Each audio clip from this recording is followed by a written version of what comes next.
Alright, so with this week's Naruto chapter here, you have freaking Sasuke's attack failing, and Naruto and Sasuke get blown away by Kaguya's whatever she did there. Honestly, I don't really know what she did.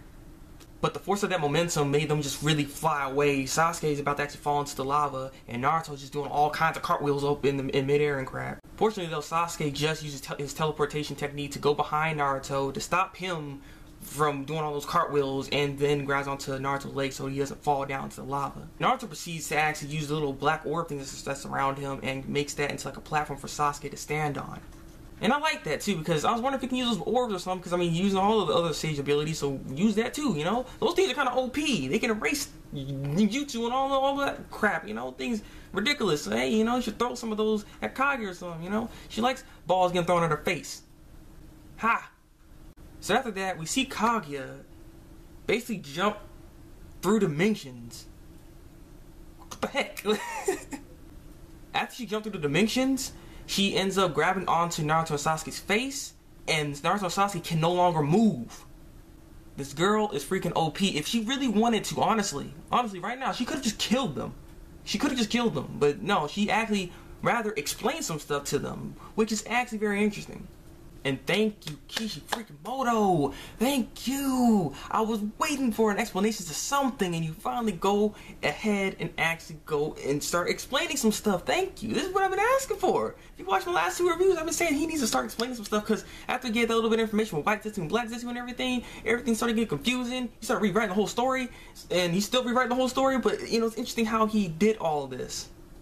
And so what Kaguya does, she ends up placing two Black Zetsus on Naruto and Sasuke. And those Black Zetsus are kind of odd, because here's the thing, this is why I actually waited for manga strange translations, because they were somewhat clear, but still kind of confusing, because all I did was add on more mystery, and I was kind of confused on what's happening here, because the Black Zetsus here, they're acting as though that they could be like Kaguya's sons, like, you know, Harogomo and Hamura, kind of like that, because the way they worded some of the translations in it, it made it seem like they could be them in some way, but it can't be.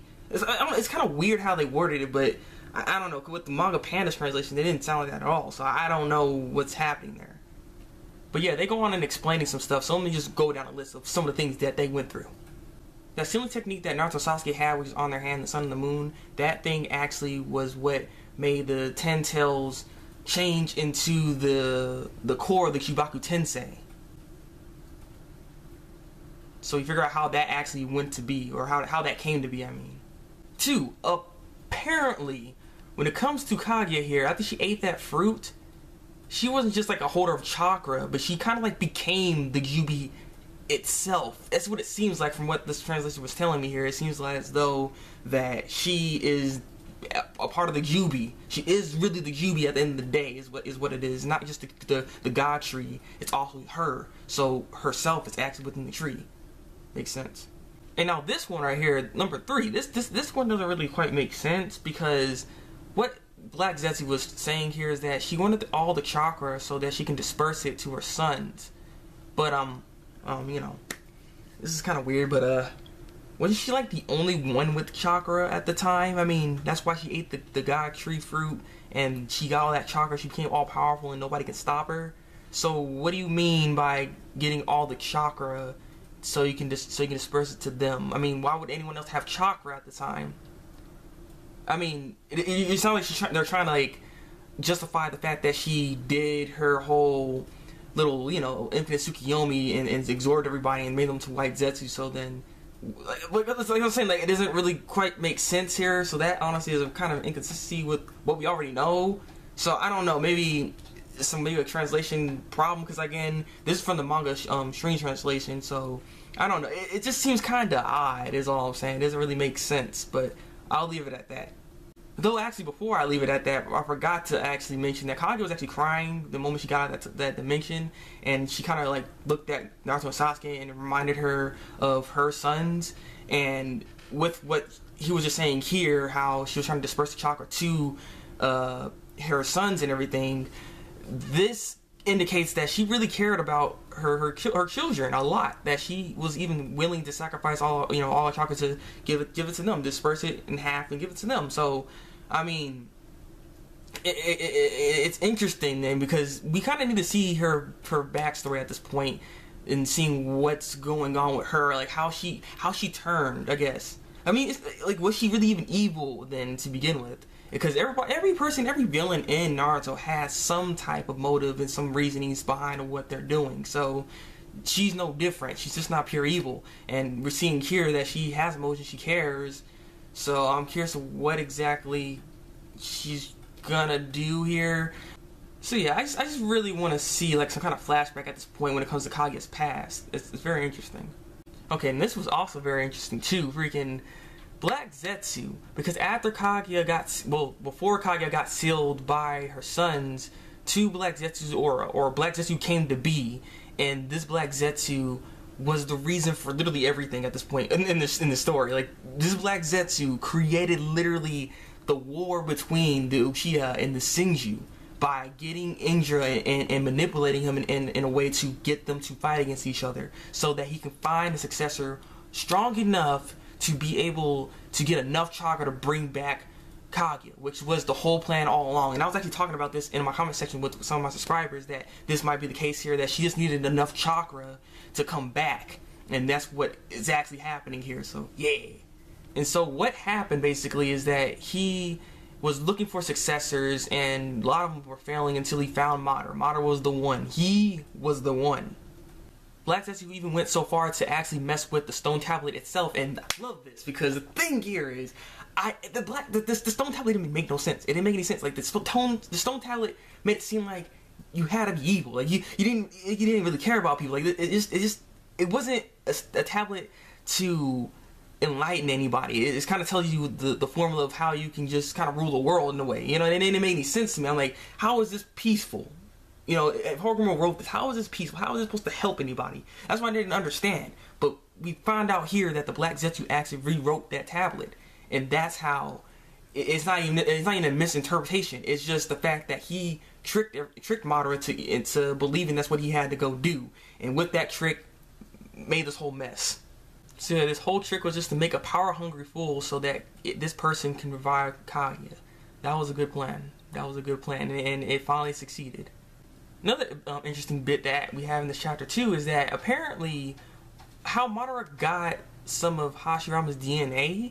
This is kind of interesting how the heck he did this, but this dude literally bit a piece of flesh off of Hashirama's arm and kept it in his mouth, and then actually Hashirama technically actually killed him. Hashirama actually killed Madara, and the thing is, to me, I was wondering how he was able to survive all this, because what happens here is that he was able to awaken the Izanagi ability, and he basically, you know, went back in time before he died, and he brought himself back to life with Izanagi with sacrificing one of his eyes. Impressive. But it's just the fact that, you know, Hashirama, I wasn't sure if Hashirama actually killed him, because, you know, he cared about this dude so much that I just wasn't sure if he would actually go ahead and actually kill him, but he did it. He actually did, and this just the contrast between Naruto and Hashirama, because Hashirama is willing to go as far as to kill someone he cared deeply about. So that was pretty interesting to see here, and also very interesting how he was able to actually survive that whole ordeal. So that was really nicely done, actually. And you know what? I gotta give Kishimoto some credit this chapter, actually. I will give him credit here, because the way he went about telling this story and how he had this whole thing, honestly, it seemed like planned out, because you gotta understand, about a year ago or so, when we saw that fight with Madara and Hashirama saw someone, or we saw like a little figure, or someone. Well, people were saying that there was a figure there. I wasn't sure. I couldn't really see it, but people were saying that there was a figure on top of the mountains and stuff. But you know, we didn't know what was going on, and I was like left alone for all this time. But look at that foreshadowing. Kishimoto actually foreshadowed right there, people. That was actually pretty nice, and how he had this whole thing planned out, how he built up Madara, built up his character, gave him the ideals that he had, so we as readers know what he really wanted, and so on and so forth. How he gave us a connection to the character, to all that to be wiped away, just like that, literally, just like that. I'll admit that was actually pretty impressive and pretty interesting, because it's actually a much better explanation and a much more thought out, you know, plot that he had here more so than Obito's, you know, plot thingy. Because I mean, at the end of the day, we already knew Madara was like controlling him and stuff like that. But you know, it just like the way he went about with Obito's thing, it didn't have the same impact as Madara's, honestly, for me. Because Madara's, how he had the whole thing planned out, and it's, you know, people really cared about Madara, and we see how this whole thing came to be. I like that. I like how he set this whole thing. That was good. I had to give him some props on that. But after I give him some props, I'm gonna take some of it away, because this is another thing that I'm really, really confused at, because I don't understand at this point. I mean, it's suggesting that there's like 2 ways possibly. I don't know. But when it comes to the White Zetsus, the way this was explained, I read both translations, and honestly, the second translation for Manga Stream honestly confused me at this point, because now I'm confused. Because with Manga Stream translation, it kind of makes it seem like there was 2 ways in a way to make it, I guess. Is similar to how we already know how Madara made it, and then, you know, there's Kaguya's way where she had people, actual people, get trapped in the Infinite Tsukiyomi, get caught in that thing, and then they slowly turn into Zetsu, White Zetsus, is what happens. But as you saw, you know, all he had to do was just attach that flesh onto him, and it you know, connected to the freaking Genomazo, and that somehow ultimately activated White Zetsu to come out and stuff. But I'm like, so I'm guessing there's like 2 ways of doing it, but way Manga Panic translated it, I'm not sure. Like, it just really is very confusing, honestly, when it comes to the White Zetsus here, because I don't know. It seems somewhat inconsistent now. I mean, I don't know. Like I said, it seems kind of off. I don't know what's up with it, but yeah, I'm probably just gonna leave that alone though, because I don't even want to keep thinking about this. But what I will say is though, the way how he explained Black Zetsu though is simply that he was just acting like he was Madara's will. I like that. I like that a lot, actually. He came at the right time too. He came out of one of the White Zetsus and just waited, and then came out and then, you know, jumped on the dude's body a little bit, you know. Yeah. I was like, all right then. That was pretty smooth actually, pretty smooth. And so story's done, and they go on to the offensive, and they're gonna try to, I guess, seal her, because they're saying we have to bring out that move. I'm assuming, I guess, maybe they're gonna try to. They're gonna have to seal her, of course. So I mean, I'm not expecting them to do something all of a sudden like real new or something. So I'm assuming they're gonna try to use the technique, you know, to seal her and everything. But I'm curious how they're gonna go about this, because honestly, like I said, Kaguya is at a power level that neither of them can really reach. She's just too powerful. Like, honestly, she can touch them and they freeze and can't move. Like, they stop. You can't do anything about it. I don't understand how they're gonna be able to defeat her, but there is a way, of course, because that's how the Suns were able to do it. So I'm curious of how they're going to go about doing this, and I do look forward to actually seeing this. Overall, this was a good chapter this week, actually. I love the fact that he actually went on to explain some stuff, because we needed this. At this point in time now, the only explanation that we need is Kaguya's backstory. That's all we need to see at this point. So hopefully that will come very soon, so we can see everything that went down, how she is as a character, because honestly, at this point in time, she doesn't seem evil really that much, honestly. She just wants the chakra back, you know. I mean, that's what she always wanted, and she's like the freaking Ten Tails basically, is wanting the chakra back, because they're one person. But I mean, like I said, it's hard to say if her character's interesting. That's all I'm gonna say. Honestly, we need to see some backstory on her, because I need to know what's really going down with her at this point. So yeah, I'm done. Leave a comment below and tell me what you think of this week's Naruto Manga chapter. Like this review, and subscribe to my channel if you want to see some more Naruto reviews from me. So that's been Thabreakmaster, and until then, people, break out.